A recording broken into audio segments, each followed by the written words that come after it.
Muy buenos días, amados hermanos. Dios les bendiga.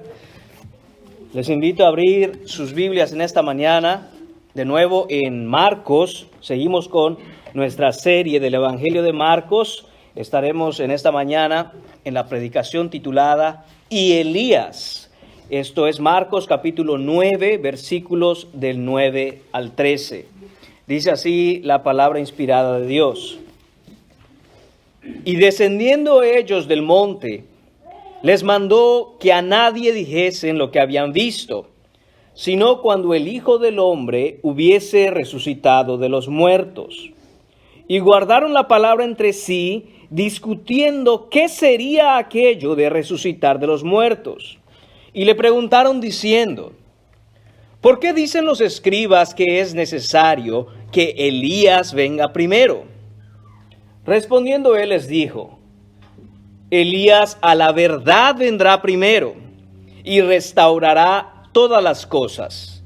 ¿Y cómo está escrito del Hijo del Hombre que padezca mucho y sea tenido en nada? Pero os digo que Elías ya vino y le hicieron todo lo que quisieron, como está escrito de él. Oremos. Padre mío, te damos las gracias una vez más por este domingo, Señor, por esta mañana, por este tu día, Señor, en el que has decidido, Señor, tener comunión con tu pueblo, Señor, a través de la predicación de tu palabra, Señor. Pedimos en esta mañana que nos ayude, Señor, a entender, que nos ayude, Señor, a mirar la grandeza y la majestad de tu salvación en Cristo Jesús. Te lo pedimos en su nombre. Amén. Pueden tomar asiento, mis hermanos. Debemos comenzar, mis hermanos, poniendo estos versículos que acabamos de leer en su contexto inmediato. Hemos visto en los versículos anteriores a esta predicación, el domingo anterior, desde los versículos 2 al 8, la transfiguración de Jesús. Y es en esa escena que vimos la revelación de la gloria y la naturaleza divina del Señor Jesucristo de una forma en la que los discípulos nunca antes la habían visto. Es la manifestación más grande de la gloria del Señor Jesús que alguno de sus discípulos vería, hasta que Juan volvería a ver esta gloria en una visión en la isla de Patmos. Fue espectacular, más allá de todo lo que los discípulos pudieran haber imaginado. El rostro de Jesús se iluminó como el sol, se transfiguró delante de ellos, sus vestiduras resplandecieron. Esto, hermanos míos, les recuerdo, y es importante que lo tengamos en cuenta para la predicación de hoy. Este fue un adelanto de la gloria con que vendrá Jesús en su segunda venida. Cuando el cielo se abra y Él descienda en su estado glorificado al venir por su iglesia. Además, Jesús no apareció solo. Aparecieron junto con Él también Moisés y Elías. Estos dos señalando, simbolizando la ley y los profetas que testifican acerca de Jesús. Ellos dos, junto con Jesús, hablaban de su muerte, de su partida. Además, también aprendimos que una nube de luz apareció y dijo: este es mi Hijo amado, a él oíd. Los discípulos cayeron postrados sobre sus rostros con gran temor, y cuando levantaron la mirada, estaba Jesús solo. Esta escena, mis hermanos, tan dramática, acaba de ocurrir. Y los tres discípulos, Pedro, Juan y Jacobo, comienzan a bajar junto con Jesús del monte alto. Recordemos que se especula cuál era este monte. Algunos estudiosos afirman que este monte es el monte Hermón. Y aunque no tenemos el dato exacto, lo que sí sabemos, porque la Escritura nos lo dice, es que era un monte alto que se distinguía de los demás montes. Están bajando con Jesús y mientras descienden de ahí, ahora ellos tienen muchas preguntas. Ellos quieren entender y están adquiriendo nueva información que de alguna manera no saben asimilar muy bien. Y eso es lo que tenemos en los versículos del 9 al 13. Jesús y sus discípulos han emprendido el camino hacia Jerusalén. Esto significa que Jesús ha empezado a dirigirse directamente a la cruz del Calvario. Es ahí donde Jesús será crucificado y los discípulos quieren entender cómo tomar esto que ahora se les presenta delante de ellos. Ellos conocen el concepto de la gloria del Mesías, pero no tienen idea de cómo la muerte y la resurrección están incluidas en este paquete. Comencemos entonces, hermanos míos, con el primer punto de esta mañana y veamos lo que nos enseña la Escritura en estos versículos. El primer punto es el mandato de Jesús. Estos son los versículos del 9 y 10. Dice así el texto: y descendiendo ellos del monte, estas personas, ellos se refiere a los 3 discípulos y a Jesús. Ellos descendían de este monte alto. Y dice la Escritura, les mandó. Él les ordena, les da un imperativo. Esta es la manera en que Jesús habla. Siempre que Jesús habla con sus discípulos, Él lo hace con la expectativa de la obediencia de sus seguidores. Él no da opciones, Él no da sugerencias, Él no da simples consejos, sino que Él manda. Y además, los discípulos deben estar listos y dispuestos para obedecer. Esa es la marca distintiva del discípulo de Jesús. Está siempre dispuesto y listo para ajustar su vida a las palabras de Jesús y no al revés. Nosotros nunca debemos ajustar lo que Jesús ha dicho, interpretar lo que Jesús manda según nuestro modo de vivir, sino que nuestro modo de vivir debe ajustarse a lo que Jesús habla. En Lucas 6:46, Jesús les dice a sus discípulos: ¿por qué me llamáis Señor, Señor, y no hacéis lo que os digo? Hermanos míos, este mandato es algo que los discípulos tenían que escuchar, aceptar y llevar a cabo. ¿Cuál es este mandato? Dice que a nadie dijesen lo que habían visto. ¿A qué se refiere con lo que habían visto? A la transfiguración, a lo que ellos presenciaron en el monte alto. Jesús les dice, no le digan nada de esto a nadie. Pero no para ahí, sino que Jesús no solo da ese mandato, esa prohibición, esa orden de guardar silencio, sino que también les dice hasta cuándo debían guardar silencio. Dice, sino cuando el Hijo del Hombre hubiese resucitado de los muertos. ¿Por qué es que Jesús está dando este imperativo? ¿Por qué Jesús está mandando a sus discípulos a que no digan absolutamente nada de lo que ellos habían presenciado, sino hasta que Él resucitase? Hermanos míos, hay básicamente 4 razones por las cuales Jesús está dando este mandato. Y podemos decir que el primero de ellos es que no ha llegado el tiempo en el cronograma del plan de salvación para que sea anunciada la gloria de Cristo después de su resurrección. Además, el anuncio público de la naturaleza divina de Jesús tendría que ser respaldada con pruebas contundentes. Como tercera razón está el hecho de que quienes siguieran a Jesús le deberían seguir por las razones y los propósitos correctos y no simplemente por la espectacularidad de su transfiguración o simplemente por el hecho de que es un espectáculo ver la gloria del Maestro. La cuarta razón es que el Evangelio no está completo sino hasta la resurrección. Y ninguna experiencia, mis hermanos, ni aun la experiencia de la transfiguración es capaz de transformar el corazón de ningún hombre, sino solo el Evangelio. Estas son básicamente, mis hermanos, 4 de las razones por las cuales Jesús manda a que no digan nada sino hasta que resucitara. Pero vamos a ahondar un poco en estas 4 diferentes razones. Primero, todo es al tiempo establecido por Dios. No ha llegado el tiempo en el cronograma de salvación del Maestro.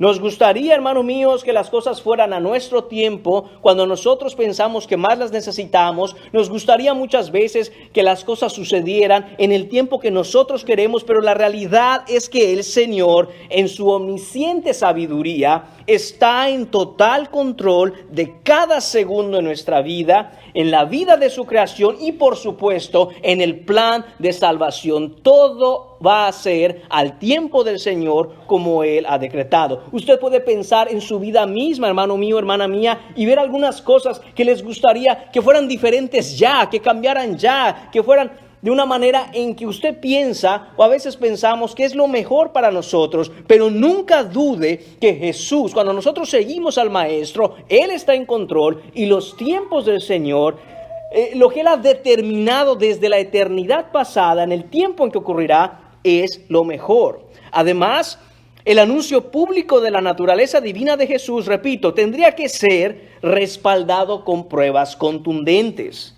El cristianismo, hermanos míos, no es una serie de ideas, de creencias, no es una serie de afirmaciones que nosotros ciegamente creemos. El cristianismo se caracteriza, a diferencia de cualquier otro sistema religioso, en que la realidad de lo que afirma es comprobable de manera histórica y pública. Cada una de las doctrinas enseñadas en la Biblia, cada cosa, cada afirmación que la Biblia enseña es comprobable a través del curso de la historia. Y todo aquel, hermanos míos, que niegue lo que la Biblia enseña, todo aquel que diga algo contrario, nada sabe acerca del cristianismo. Y no importa si esta persona pueda tener cualquier tipo de reconocimiento, de credenciales, de doctorados en algún área de las ciencias, si está diciendo algo que contradice lo que claramente enseña la Biblia, el tal hombre es necio, es mentiroso y habla de lo que no sabe. Todo lo que enseña la Biblia, hermanos míos, no es, de nuevo, repito, un conjunto de creencias. No, hermanos, son verdades comprobables de manera histórica y pública. La iglesia primitiva, la iglesia de Hechos, puso al supuestamente imperio romano, invencible como se creía, patas para arriba por la proclamación y el anuncio público e innegable del señorío de Cristo y este resucitado de entre los muertos. El poderoso imperio romano cayó ante la invencible verdad del evangelio. Hermanos míos, es por eso que cuando nosotros estamos proclamando las buenas nuevas de salvación, debemos tener claramente a quién proclamamos. Proclamamos a un rey que estuvo muerto, pero ahora vive, ha resucitado y la historia lo declara así. Además, como tercer punto, quienes siguieran a Jesús le deberían seguir por las razones y los propósitos correctos. Esto es, hermanos míos, que la enseñanza de Cristo incluye claramente el llamado a tomar nuestra cruz y seguirle. Hemos hablado ya de esto antes. No se trata simplemente de que la proclamación del evangelio ofrece y oferta una mejor vida aquí y ahora. No, mis hermanos, debemos tener muy claro esto. Cristo ha pedido que nos neguemos a nosotros mismos, tomemos nuestra cruz y le sigamos, porque sin cruz no hay corona, sin muerte no hay resurrección y sin sufrimiento no hay ningún tipo de gloria.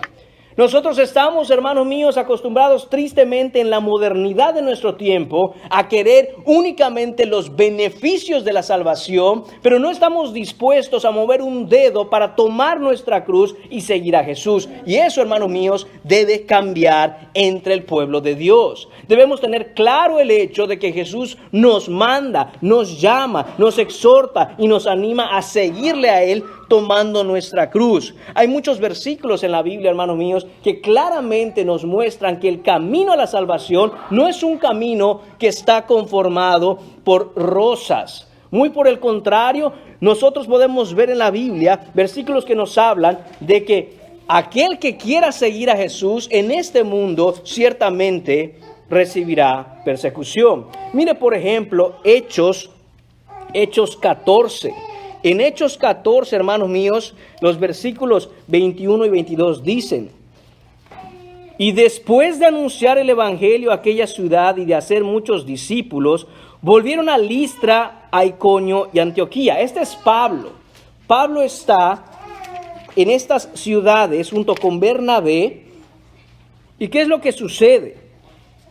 Dice, confirmando los ánimos de los discípulos, exhortándoles a que permaneciesen en la fe y diciéndoles, Es necesario que a través de muchas tribulaciones entremos en el reino de Dios. Hermanos, no está diciendo Pablo aquí que para nosotros entrar al reino de Dios tendremos algunos altibajos, tendremos algunas situaciones complicadas en la vida. Pablo está diciendo claramente que es necesario que a través de muchas tribulaciones entremos al reino de Dios. ¿Qué estaba sucediendo aquí? Hermanos, acaban de apedrear a Pablo por predicar el evangelio. Y no lo apedrearon para asustarlo. Lo apedrearon con el objetivo de matarlo. ¿Y qué es lo que sucedió? Pablo se levanta y va con los discípulos. ¿Y qué empieza a hacer? Los empieza a animar y les dice, no se preocupen. Sí, nos van a querer perseguir, sí, nos van a querer matar, pero es necesario que a través de muchas tribulaciones nosotros sigamos nuestra carrera, mirando hacia adelante, tomando nuestra cruz, siguiendo a Jesús. Además, mire lo que dice Primera de Pedro, capítulo 4. En Primera de Pedro, capítulo 4, en el versículo 18, dice, si el justo con dificultad se salva, con dificultad se salva, ¿en dónde aparecerá el impío y el pecador? De modo que los que padecen según la voluntad de Dios, atención, que padecen según la voluntad de Dios, encomienden sus almas al fiel Creador y hagan el bien. Lo que nos está diciendo, hermanos míos, este texto es que el creyente en este mundo tendrá aflicciones, tendrá problemas, tendrá dificultades, habrán sufrimientos. Y lo que quiere Jesús es que no vayan sus discípulos a hablar de su transfiguración, de su gloria, haciendo que muchos piensen, como desgraciadamente pasa hoy, que lo que Jesús vino a ofrecer es una gloria sin cruz, es victoria sin padecimiento. Entonces, dice él, todavía no diga nada hasta que yo resucite, es decir, hasta que yo padezca, muera y después resucite, marcando así el camino que nosotros debemos procurar en nuestras vidas. En nuestras vidas, hermanos míos, debemos siempre procurar mirar la cruz de Cristo, saber que vamos a sufrir, pero que después, en la vida eterna venidera, vendrá la gloria. Además, hermanos míos, la cuarta razón, como he dicho ya, es que el evangelio no está completo hasta la resurrección de Jesús. A veces, hermanos, menospreciamos la resurrección. A veces nos enfocamos y hablamos de la muerte de Cristo, nos enfocamos y hablamos de la crucifixión, pero olvidamos que la resurrección es parte esencial, es una pieza central del evangelio. La realidad es que no solo el evangelio está incompleto sin la resurrección, sino que sin la resurrección, amados hermanos, sin la resurrección de nuestro Jesús, nada en la vida tiene ningún sentido, absolutamente nada. Si vamos a Primera de Corintios, vamos a ver que Pablo empieza a argumentar con respecto a la resurrección. Y en el versículo 13 de Primera de Corintios capítulo 15, dice así: porque si no hay resurrección de muertos, tampoco Cristo resucitó. Y si Cristo no resucitó, atención, si Cristo no resucitó, hermanos míos, si nosotros predicamos a un Cristo que murió y que ahora vive porque resucitó de entre los muertos, pero Pablo nos está diciendo, ¿y qué pasa si Cristo en realidad no resucitó?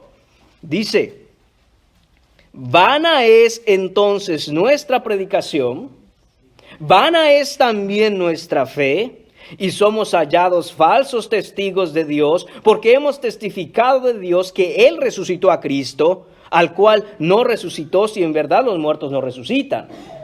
Versículo 16, porque si los muertos no resucitan, tampoco Cristo resucitó. Y si Cristo no resucitó, vuestra fe es vana, aún estáis en vuestros pecados. Entonces también los que durmieron en Cristo perecieron.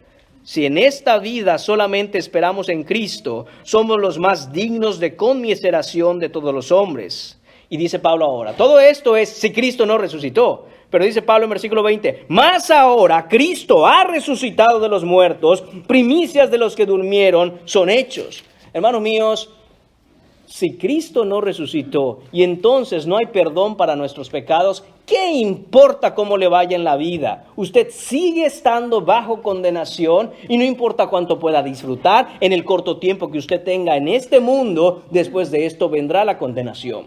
Pero lo que dice Pablo es que más ahora Cristo resucitó. Y todo aquel que en Él cree, hermanos míos, todo aquel que por fe ha puesto su esperanza de salvación en Cristo Jesús, ahora es salvo de la ira venidera. Y es por eso, hermanos míos, que les digo que si Cristo no resucitó, nada tiene ningún sentido. ¿Cuál es el sentido de la vida? ¿Qué es lo que nosotros debiéramos buscar en este tiempo que tenemos, en este mundo terrenal, si a final de cuentas nos vamos a ir a condenación? Nada tiene ningún tipo de sentido sin Cristo. De hecho, hermanos míos, el evangelio es que Cristo murió y resucitó de entre los muertos. La iglesia, con poder para salvar a una multitud incontable, fue vivificada por el poder del Espíritu Santo después de la resurrección de Jesús. El mensaje de la cruz, hermanos míos, no es insurrección, sino resurrección. El mensaje de la cruz no es irnos en contra de los gobiernos. El mensaje de la cruz no es que estos discípulos judíos se levantaran contra el imperio romano para sacarlos de Jerusalén, sino que hay que morir y morir juntamente con Cristo Jesús para resucitar también conjuntamente con Él. Es necesario, hermanos míos, la identidad correcta, la misión correcta, la naturaleza correcta y el mensaje correcto del Evangelio y de la persona de Cristo para entender que necesitamos tomar nuestra cruz, seguir a Jesús, morir a nosotros mismos y seremos resucitados en el día postrero.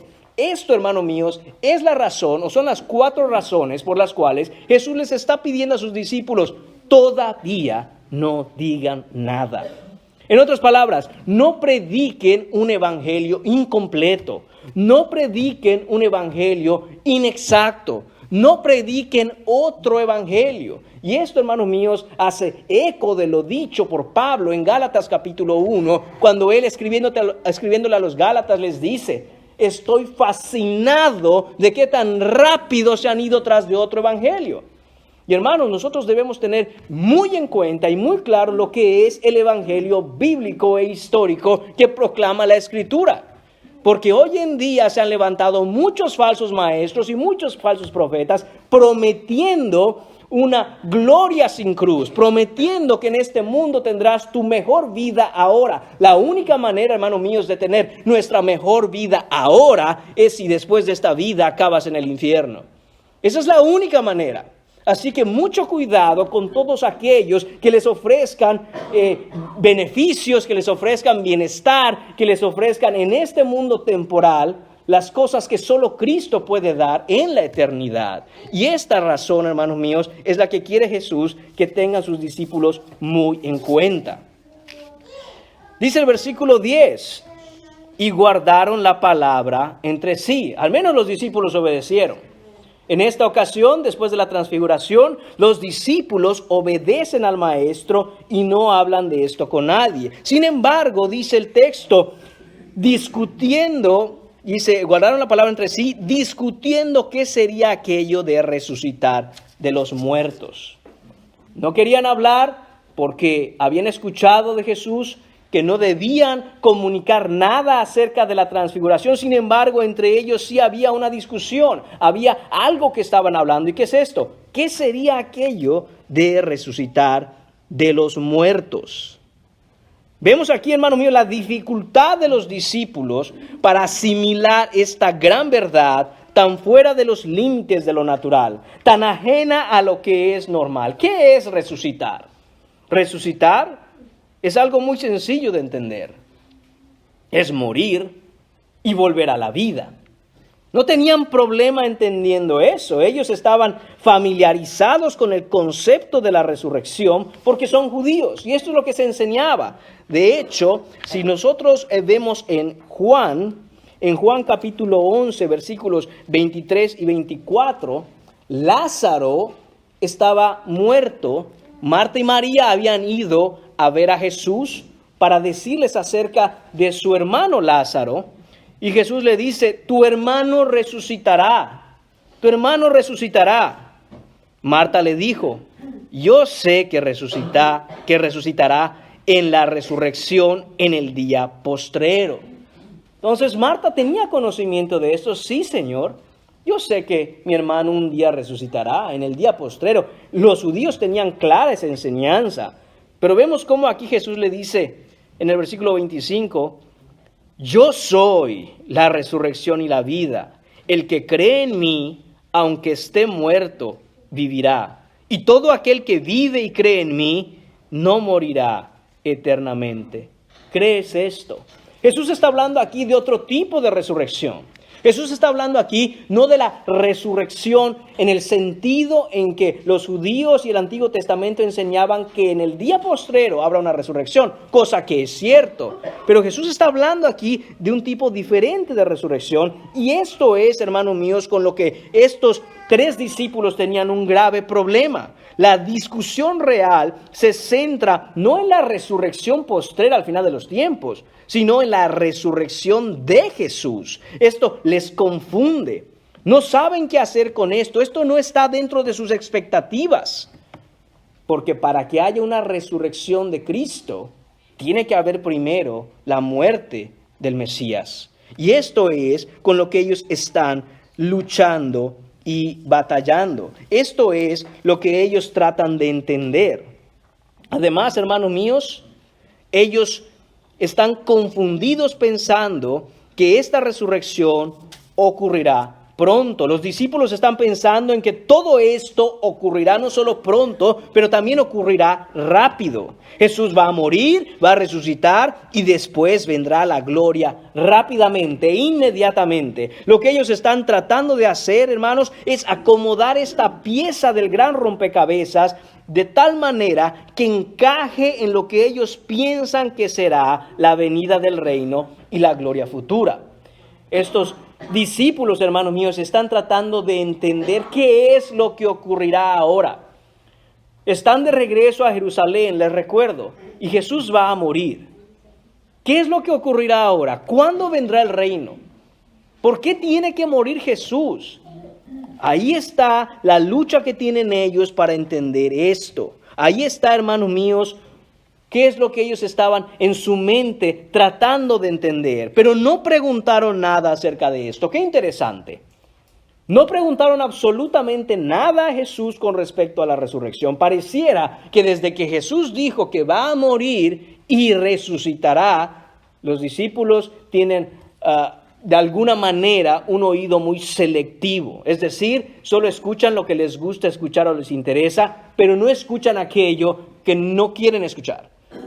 Ellos están centrados en la gloria venidera, ellos están centrados en otra cosa, pero no quieren tocar el tema de la resurrección, porque simple y sencillamente para hablar de la resurrección hay que hablar de la muerte de Jesús, y eso es algo que ellos no quieren hacer. Sin embargo, sí hacen una pregunta. Esto nos lleva al punto número 2 de esta mañana, la pregunta de los discípulos.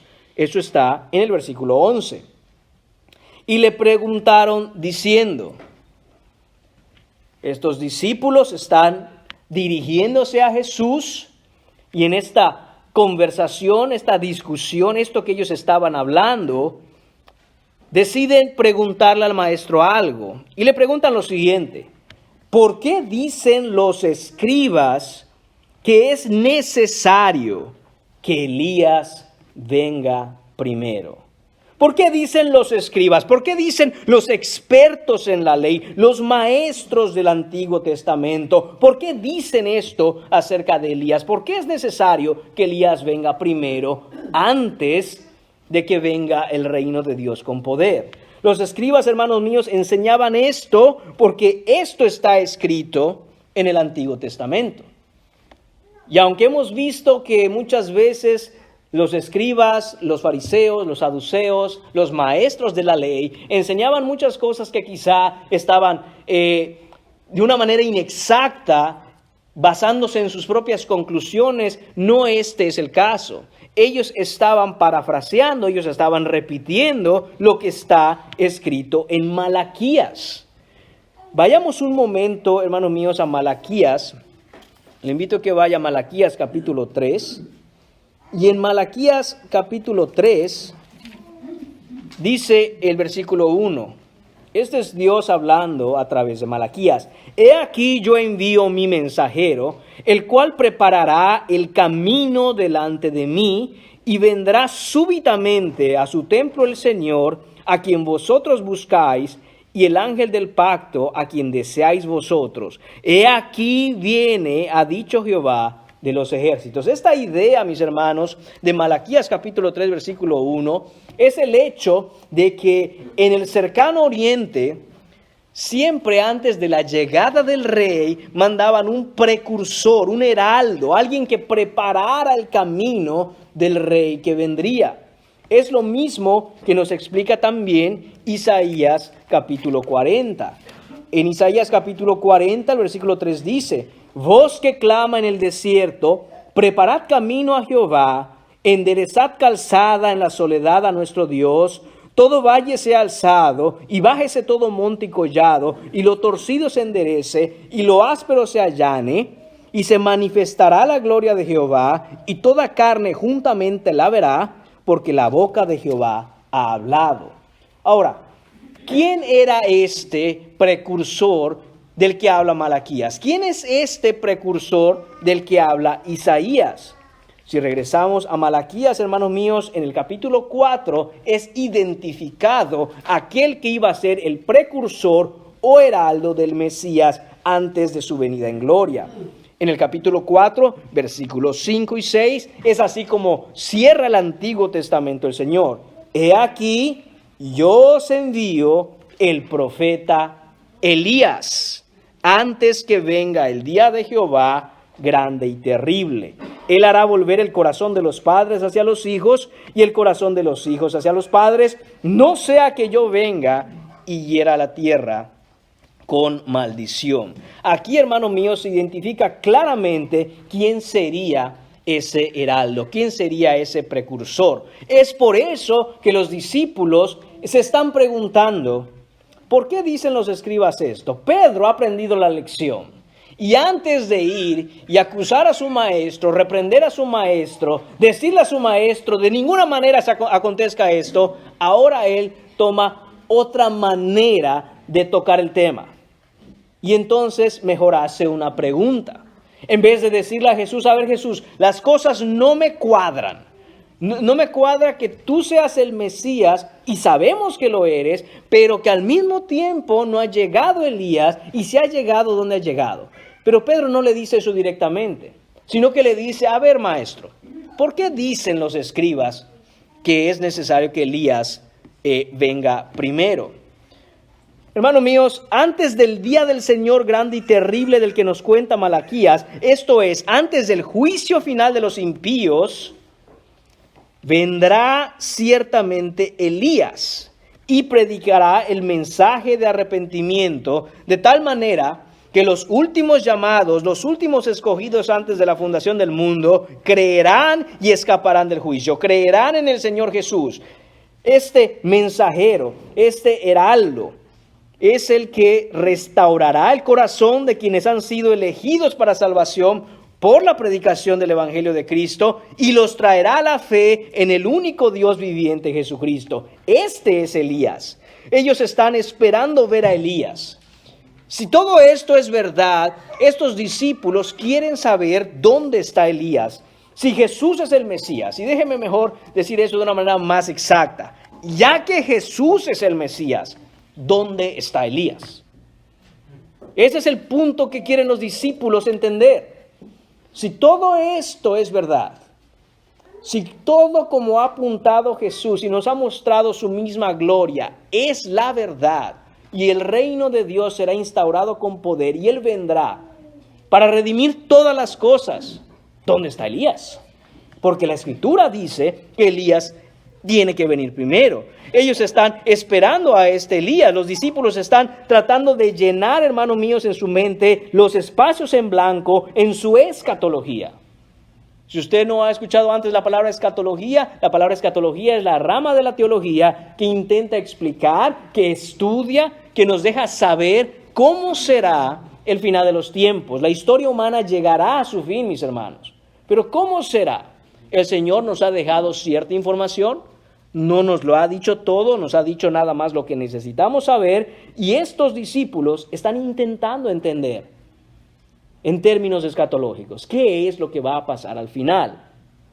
Veamos qué es lo que responde Jesús al respecto. Esto nos lleva al punto número 3, la respuesta de Jesús. Versículo 12.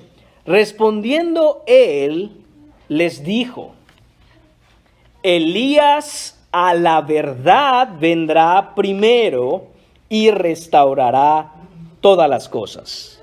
Hermanos, vean cómo Jesús está afirmando la inerrancia de la Escritura, la veracidad de la palabra, la infalibilidad de la Biblia, y dice, esto es verdad. Esto que ha hablado Malaquías, el profeta Malaquías, lo que está escrito, esto se cumplirá. Esta es la verdad. Lo que está escrito es absolutamente exacto. De hecho, Elías vendrá antes del Mesías para preparar el establecimiento final del reino de Dios. Pero esto no ayuda a entender a los discípulos el dilema que tienen. De hecho, los mete en un problema mayor. Jesús está diciendo, es verdad. Es absolutamente verdad que Elías tiene que venir primero antes del Mesías.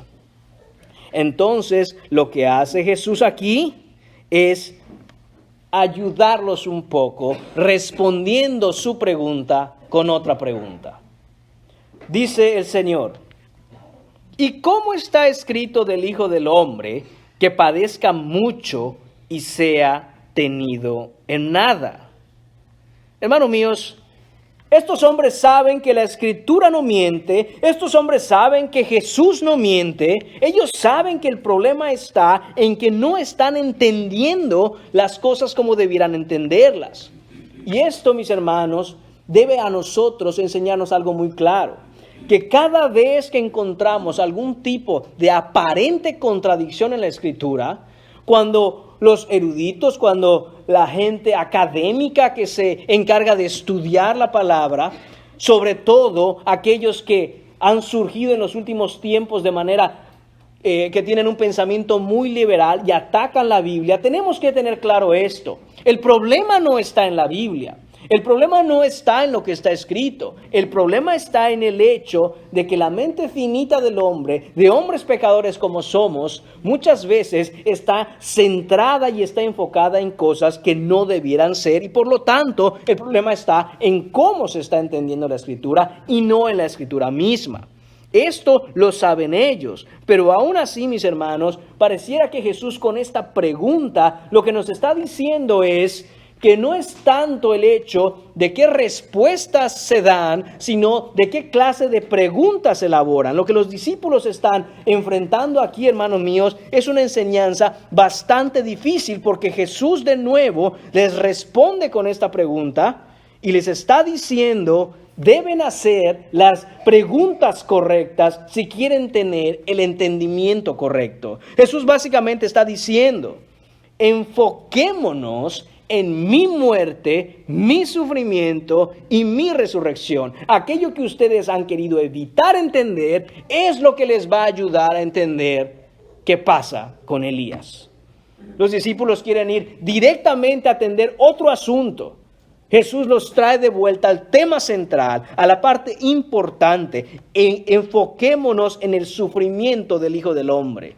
Ese tema es el verdaderamente importante si quieren entender las demás cosas. Del mismo modo, hermanos míos, nosotros como estudiantes de la Biblia que debemos ser, es necesario enfocarnos en entender claramente la identidad de Jesús.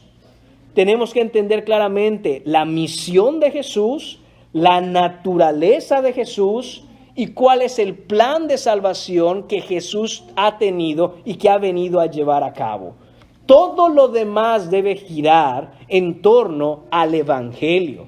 Si nosotros, hermanos míos, tratamos de decidir, pensar o explicar qué significa el Evangelio, porque encontramos unos versículos por aquí y unos versículos por ahí, estamos nosotros poniendo el caballo frente a la carreta, mis hermanos, y no debemos hacerlo así, porque no es la cola la que mueve al perro, sino el perro que mueve la cola. Es decir, es por el Evangelio y el entendimiento del Evangelio que nosotros podemos entender en su contexto final todo lo que la Escritura dice. Eso es lo que está diciendo Jesús. Quieren hablar de las profecías referentes a Elías. Hablemos primero de las profecías que se refieren a mí, dice Jesús. Hablemos primero de mi sufrimiento, hablemos primero de que voy a ir a la cruz, hablemos primero de que voy a resucitar. Cuando ustedes logran entender esto, entonces lo demás empieza a caer en su lugar. Las piezas del rompecabezas empiezan a tomar su lugar. Están tan enfocados en estas profecías, está diciendo Jesús. Pero yo quiero que se enfoquen y pongan toda su atención en las profecías sobre mí. ¿Y cómo está escrito? Dice Jesús. Esa es la palabra que aparece ahí. ¿Y cómo está escrito del Hijo del Hombre? De nuevo, mis hermanos, otra vez Jesús fiándose y apelando a la Escritura. Es increíble el número de veces que Jesús, para probar un punto, para hacer una argumentación o para enseñar algo a sus discípulos, siempre va a la Escritura y dice, ¿cómo leen? ¿Qué está escrito? Lo mismo está haciendo aquí Jesús. ¿Cómo está escrito del Hijo del Hombre? Que padezca mucho y sea tenido en nada. ¿Dónde está escrito todo esto, hermanos? Bueno, hay un sinfín de versículos y pasajes en la Biblia que hablaban, que profetizaban, que traían luz a lo que sufriría el Mesías cuando llegara. Vamos a ver algunos textos de ellos. Puede anotarlos, puede buscarlos o puede simplemente escucharlos. Salmo 22 es uno de ellos. En el Salmo 22, este es un salmo mesiánico que habla de los sufrimientos y padecimientos del Señor Jesucristo. Dice, Dios mío, ¿por qué me has desamparado? Esto es lo que gritó Jesús desde la cruz. ¿Por qué estás tan lejos de mi salvación y de las palabras de mi clamor? Dios mío, clamo de día y no respondes, y de noche y no hay para mí reposo. Esto, hermano mío, lo puede leer completo en casa. De nuevo, esto habla de los padecimientos que el Mesías experimentaría en la crucifixión. Hermanos míos, es la misma voz de Jesús hablando desde Salmos lo que ocurriría el día de su crucifixión. Tenemos también Salmo 69.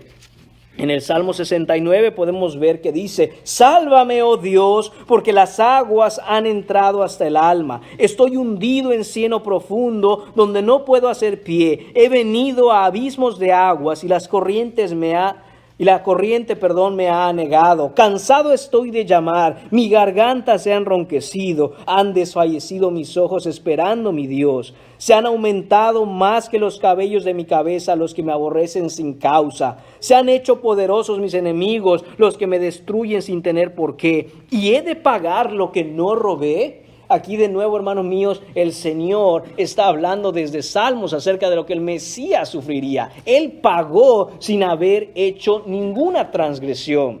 Vemos también Zacarías capítulo 12. En Zacarías capítulo 12, versículo 10 dice, derramaré sobre la casa de David y sobre los moradores de Jerusalén espíritu de gracia y de oración, y mirarán a mí, a quien traspasaron, y llorarán como se llora por hijo unigénito, afligiéndose por él como quien se aflige por el primogénito. Note cómo habla el Señor a través de Zacarías. Note cómo dice, y mirarán a mí, a quien traspasaron. Qué impresionante. Qué impresionante que en el Antiguo Testamento el Señor habla y dice, y mirarán a mí, a quien traspasaron. ¿Quién traspasó a Jehová de los ejércitos? Cuando está hablando así, ¿a qué se refiere? Hermanos míos, está hablando de que Dios mismo encarnaría en un hombre y subiría a la cruz y sería traspasado, sería entregado en manos de pecadores. Esto es lo que está diciendo. Vemos también Isaías 53. En Isaías 53, hermanos míos, podemos empezar a leer desde el versículo 3.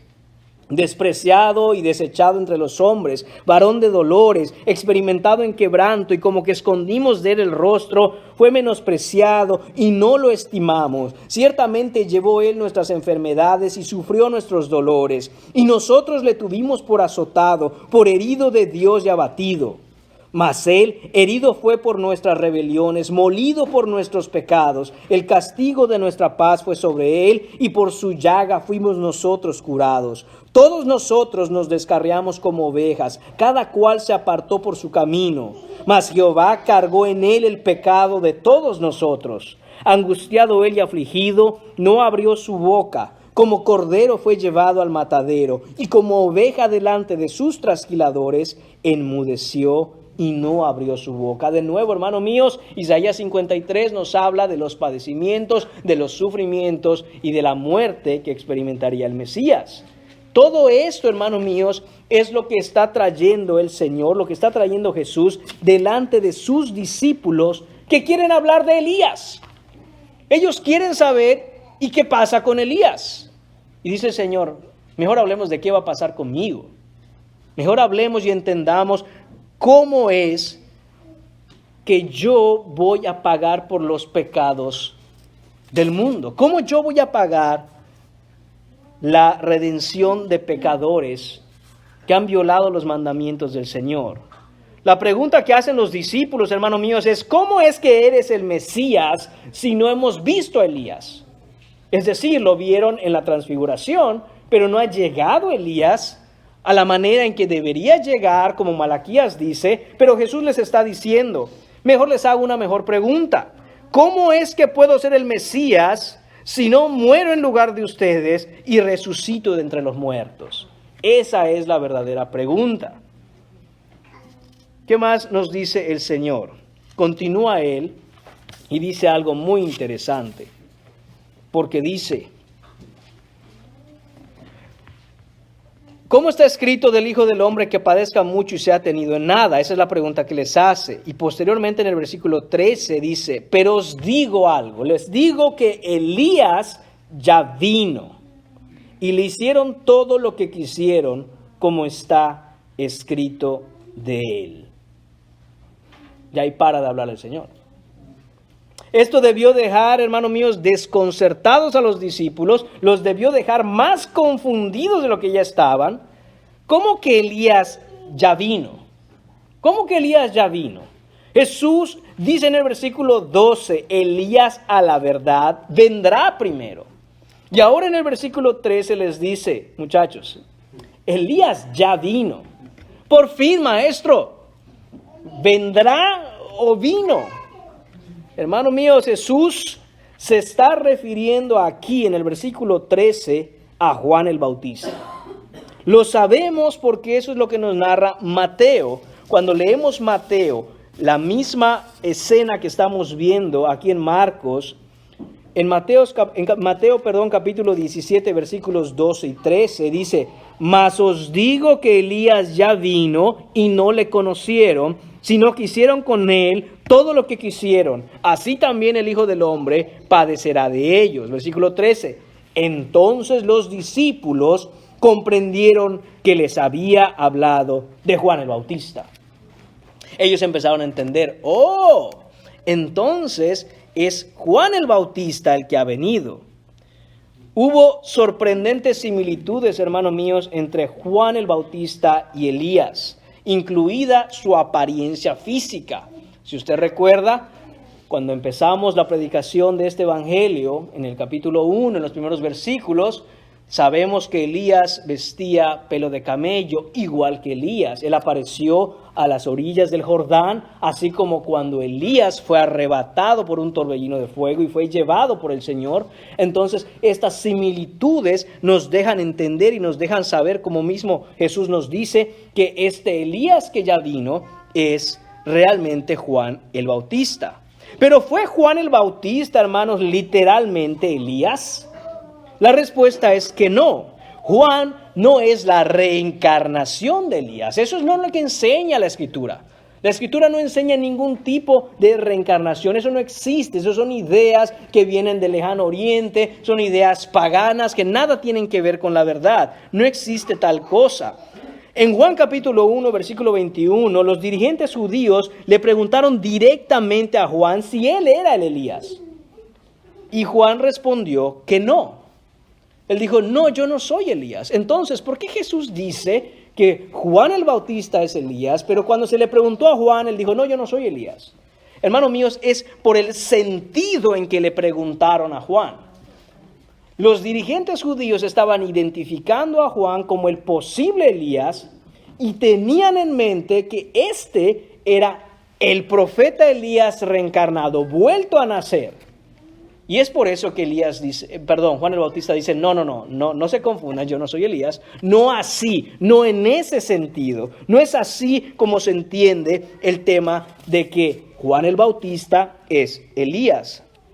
Entonces, mis hermanos, ¿cómo es que Juan el Bautista es Elías? Esto, hermanos míos, es en el sentido en que está profetizado en Lucas capítulo 1. Y si me acompaña a Lucas, sé que les estoy llevando por toda la Biblia, hermanos, pero es necesario.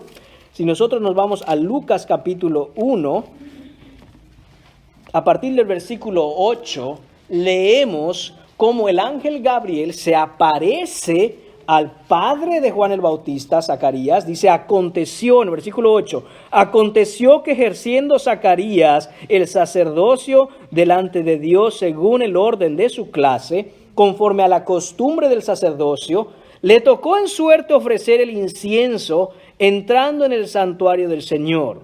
Y toda la multitud del pueblo estaba afuera orando a la hora del incienso. Y se le apareció un ángel del Señor, este es Gabriel, puesto en pie a la derecha del altar del incienso. Y se turbó Zacarías al verle y le sobrecogió temor. Pero el ángel le dijo, Zacarías, no temas, porque tu oración ha sido oída, y tu mujer Elizabeth te dará a luz un hijo, y llamarás su nombre Juan. Y tendrás gozo y alegría, y muchos se regocijarán de su nacimiento, porque será grande delante de Dios. No beberá vino ni sidra, y será lleno del Espíritu Santo, aún desde el vientre de su madre. Y hará que muchos de los hijos de Israel se conviertan al Señor Dios de ellos, e irá delante de él, es decir, del Mesías, con el espíritu y el poder de Elías, para hacer volver los corazones de los padres a los hijos, y de los rebeldes a la prudencia de los justos, para preparar al Señor un pueblo bien dispuesto. Hermanos míos, este es el sentido que Jesús está señalando en toda esta discusión que está teniendo, o esta explicación, esta enseñanza que está teniendo con sus discípulos, es que Juan el Bautista es Elías en el sentido de su ministerio, de su función. Está predicando las buenas nuevas y preparando el camino para el Señor en el poder y espíritu de Elías. No que él reencarnó en Elías, no es que Elías reencarnó en Juan, sino que él en el espíritu y poder de Elías está preparando el camino del Señor. Esto es, hermanos míos, lo que está diciendo el Señor. Jesús les dice a sus discípulos, le hicieron, es decir, a Juan el Bautista, todo lo que quisieron como está escrito de él. Es decir, no reconocieron que Juan el Bautista está cumpliendo el ministerio en el poder y espíritu de Elías, que él es el Elías que había de venir, sino que los religiosos lo rechazaron, se burlaron de él, y Herodes lo encarceló y lo mató. Eso es lo que está diciendo Jesús. Sin embargo, hermanos míos, tenemos que darnos cuenta que aún sigue en el aire un conflicto en lo que Jesús está diciendo, un aparente conflicto. ¿Y cuál es ese conflicto que Jesús está diciendo? A la verdad vendrá Elías. Versículo 13, pero ya vino. Maestro, estamos igual que estos discípulos. ¿Va a venir o ya vino? ¿Cómo es posible, hermanos míos, que Jesús diga aparentemente estas dos cosas contrarias? Que Elías a la verdad ha de venir, pero que Elías ya vino. Bueno, hemos visto ya que cuando él dice que ya vino se refería a Juan el Bautista. Pero ¿a qué se refiere Jesús? ¿Cómo es posible que también vaya a venir en el futuro? Lo que los discípulos están haciendo aquí, hermanos míos, es que están intentando entender la venida de Elías antes del Mesías, teniendo en cuenta y como punto de referencia la venida del Mesías. ¿Y eso no es así, hermano? Claro que es así.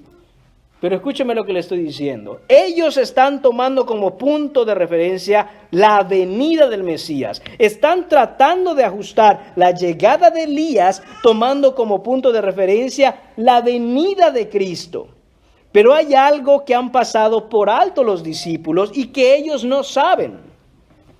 Y no lo saben porque no fue enseñado, no fue revelado, ni fue escrito de manera explícita en el Antiguo Testamento. ¿Y qué es esto? Hermanos míos, que no hay una venida del Mesías, sino que hay dos venidas del Mesías. Y eso es lo que ellos no habían entendido. Que tendría que el Señor sufrir, padecer, ser desechado, morir, resucitar, ascender a los cielos y volver una segunda vez. Ellos no tenían eso en cuenta.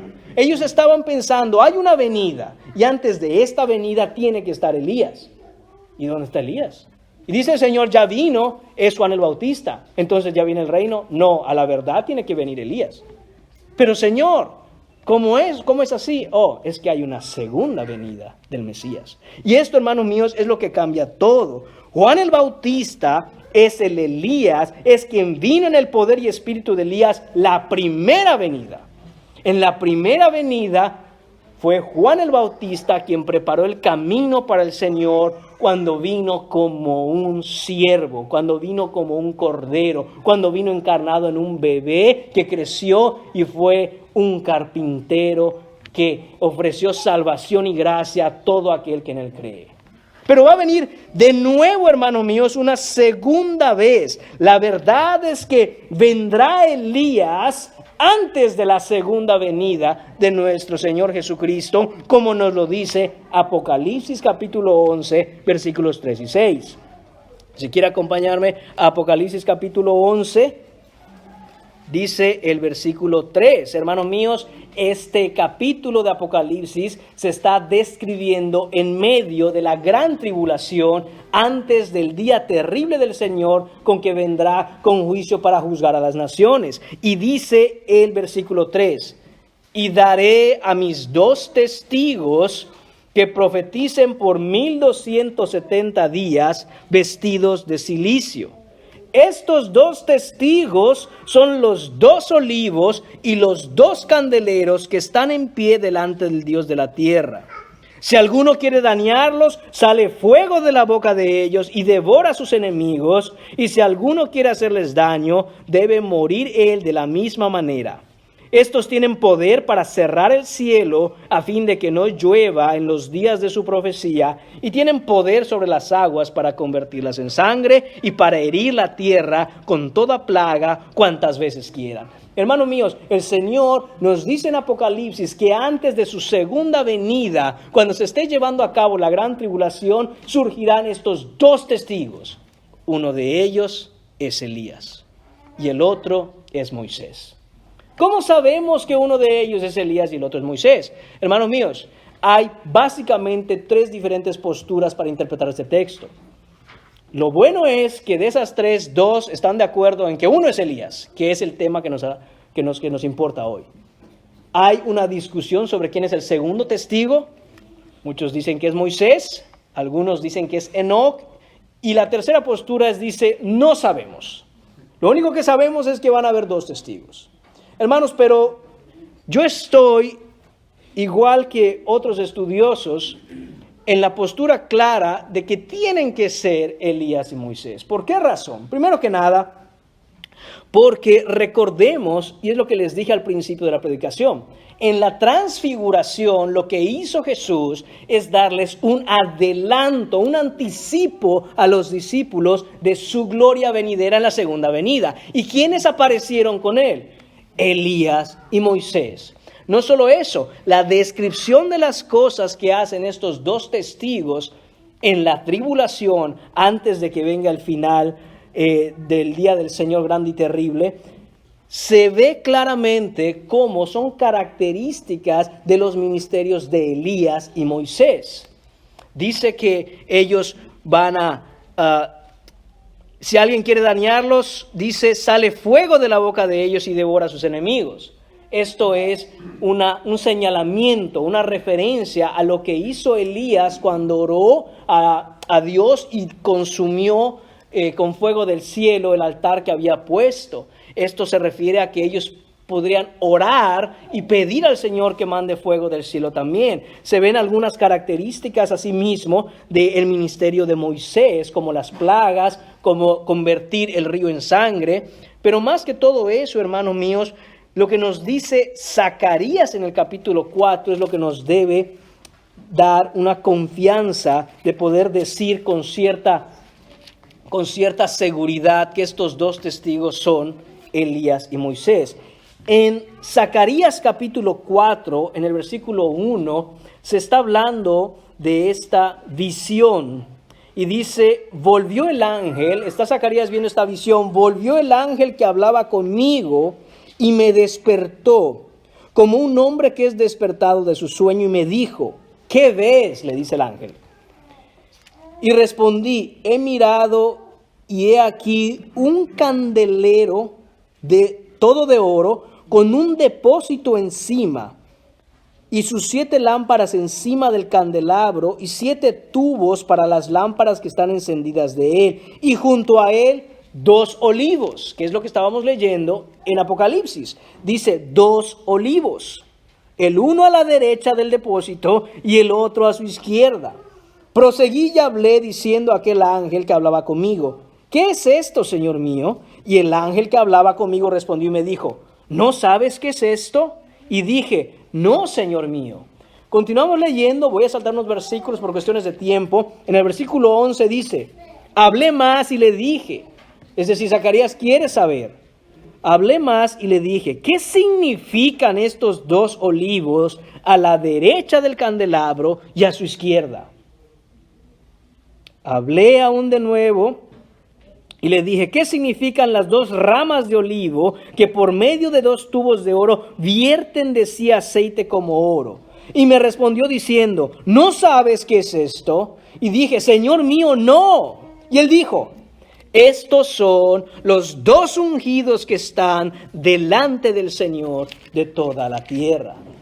Hermanos míos, el candelabro, simboliza en esta visión a nuestro Señor Jesucristo, del cual iba en la transfiguración a ser el que trae luz, el que emite luz, el que irradia luz, y a su derecha y a su izquierda están estos 2 testigos, estos 2 olivos que son mencionados en Apocalipsis, y todo esto nos señala la manera en que será la segunda venida de nuestro Señor Jesucristo.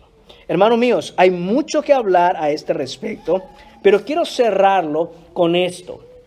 Lo que está diciendo Jesús es, Juan el Bautista cumplió en el poder y espíritu de Elías la llegada de Elías antes de la primera venida de Jesús.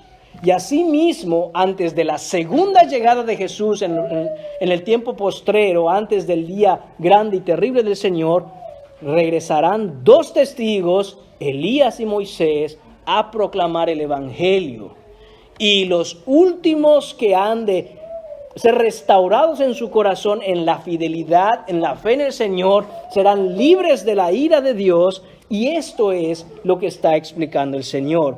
Es debido a esto que estos discípulos tenían la dificultad de entender la relación temporal entre la venida de Elías y la venida del Mesías. Porque ignoraban completamente el hecho, hermanos, de que después de la muerte de Jesús, su resurrección, también seguiría la ascensión y una espera hasta su segunda venida. Es por eso que Jesús les dice, no hablemos de Elías sin antes entender qué va a suceder en mi crucifixión, en mi muerte, en mi resurrección, en mi ascensión. Y entonces les voy a decir una cosa, regresaré. Eso les va a dar el entendimiento correcto de la segunda venida, de mi segunda venida, dice Cristo, y la segunda venida, por supuesto, de Elías.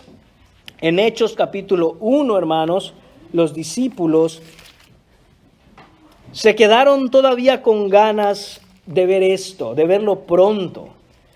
Y antes de la ascensión de Jesús, los discípulos volverían a preguntarle. Entonces, versículo 6 de Hechos 1, Los que se habían reunido le preguntaron diciendo: Señor, ¿restaurarás el reino a Israel en este tiempo?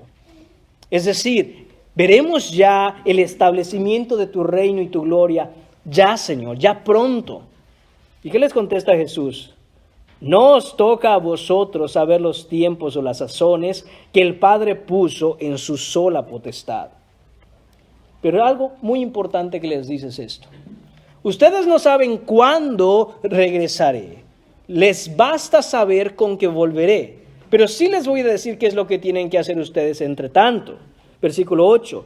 Recibiréis poder cuando haya venido sobre vosotros el Espíritu Santo, y me seréis testigos en Jerusalén, en toda Judea, en Samaria y hasta lo último de la tierra. Entre tanto yo vuelvo. Dejemos de preocuparnos por cuándo llega Elías, por cuándo vuelvo yo, y pónganse a predicar el Evangelio, porque una cosa es segura: de que vuelvo. ¿Qué debemos aprender, mis hermanos, de todo esto? Dos cosas importantes. La primera, que el Evangelio debe ser predicado, compartido, anunciado fielmente, completamente, exactamente, entendiendo la correcta identidad de Jesús, la correcta misión de Jesús, la correcta naturaleza de su persona y su obra, a lo que Él vino a morir en lugar de pecadores, para que todo aquel que en Él crea obtenga el perdón de pecados y el don de la vida eterna. Además, debemos entender que el Señor volverá, que nuestra esperanza está en que Cristo va a volver. Y no sabemos si es mañana, o es en un mes, o es en 10 años, o en 100, o en otros 1000. Eso no debe preocuparnos. Lo que nos debe preocupar es el hecho de que entre tanto debemos compartir el Evangelio con otros. Debemos compartir el hecho de que Jesús ha venido no a darnos una vida color de rosa, no a darnos algo temporal para aliviar las aflicciones de este tiempo que es pasajero, sino que ha venido algo mucho más grande que eso, y es al hecho de perdonarnos nuestros pecados y librarnos de la ira venidera. De tal manera que cuando nosotros venimos a Él en fe y ponemos nuestra confianza y esperanza de salvación únicamente en Él, por su obra, por lo que Él ha hecho, porque Él vivió la vida perfecta que nosotros no podemos vivir, Él imputa, Él pone en nosotros su justicia, de tal manera que así podemos nosotros estar a cuentas con Dios. Y voy a cerrar, hermanos, leyéndoles Lucas capítulo 12, versículos 42 y 44. Aquí Pedro le está cuestionando al Señor una parábola, la parábola del siervo vigilante, y les dice, y Pedro le dice a Jesús: ¿esto va para nosotros también, Jesús? Jesús le responde: ¿quién es el mayordomo fiel y prudente al cual su señor pondrá sobre su casa para que a tiempo les dé su ración? Y dice el Señor en versículo 43: bienaventurado aquel siervo al cual, cuando su señor venga, le halle haciendo así. En verdad os digo que le pondrá sobre todos sus bienes. La pregunta para todos nosotros hoy es: ¿estamos siendo esos siervos diligentes? ¿Estamos siendo esos siervos bienaventurados que cuando el Señor vuelva nos halle haciendo como Él dijo? Hermanos míos, esa es la exhortación que necesitamos nosotros, que necesita nuestra iglesia y que necesita la iglesia del Señor Jesucristo en el mundo. Dejar de perder el tiempo, hermanos, en buscar nuestra propia comodidad, nuestro propio bienestar, beneficios para nosotros, y dedicarnos, enfocarnos a ver qué es lo que el Señor nos ha mandado a hacer mientras Él vuelve, y que nos haya así cuando Él llegue. Porque el día que nos presentemos delante de Él, lo que queremos escuchar no es: apártate de mí, yo nunca te conocí, sino que queremos escuchar: bien hecho, buen siervo y fiel. Entra en el gozo de tu Señor. Oremos. Señor Padre, te damos las gracias por tu palabra. Te damos las gracias, Señor, por la esperanza que tenemos en tu Hijo Jesucristo, que Él ha prometido volver, Señor, volver en gran gloria por su iglesia, volver para rescatarnos, Señor, y llevarnos para siempre con Él. Padre Santo, entre tanto Él vuelve, Señor mío, ayúdanos a ser fieles en la proclamación del Evangelio, Señor. La proclamación clara, directa, precisa, Señor, correcta de lo que es el Evangelio. Señor mío, ayúdanos, Señor mío, porque te necesitamos tanto. Y aviva en nuestro corazón un deseo por tu segunda venida, Señor. Te lo pedimos en el nombre de Jesús. Amén.